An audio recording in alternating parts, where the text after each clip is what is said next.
طبعا انا عراقي واليوم راح اجرب الاكل المصري يم المطعم الكينج توت بالمانيا برلين، مو وحدي وياي اصدقائي. تعالوا خلينا نجرب الاكل المصري، يلا. وهسه هعرفكم على آية مديرة بمطعم الكينج توت. مرحبا آية، شلونك؟ اهلا بيك يا علوش، انت واصحابك نورتونا في مطعم كينج توت. مبسوطين ان احنا هنقدم لكم اكل مصري وناخدكم كده في جوله تشوفوا ثقافتنا واكلنا ونكهاتنا، وان شاء الله يعجبكم. وهنا الشيف محمد صلاح. يا محمد صلاح، انت مو تلعب كرة قدم، جابك هنا؟ بلعب في المطبخ.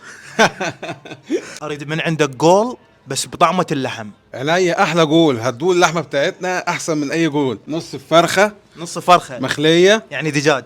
نص دجاجه مخليه، السجق على الطريقه المصريه بتاعتنا. وهاي الصينية يا شباب صارت جاهزة، انا رايح للبيت، مع السلامة. يا الله، بسم الله الرحمن الرحيم، ما شاء الله. طبعا احلى شيء لما تعزم اصدقائك ويجون ياكلون شلون مبتسم وفرحان عبالك اليوم عيد الاضحى. تعمل كده بعدين تاكل كده.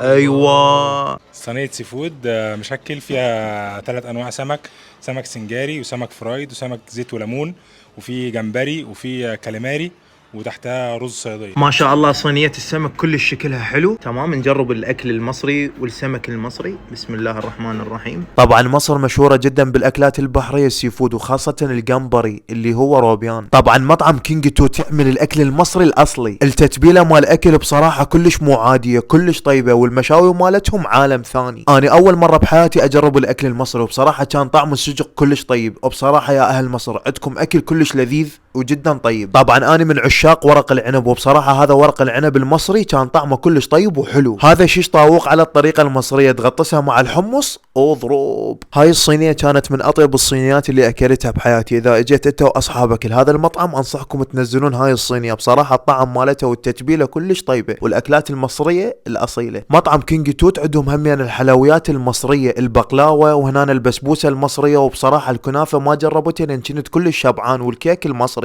اضرب. وهنا انا والشباب شربنا شي بارد، بس سجاد حاب يشرب شاي بعد الاكل. اقول صار لكم ساعه تشاهدون، ايش وقت تعطوني لايك؟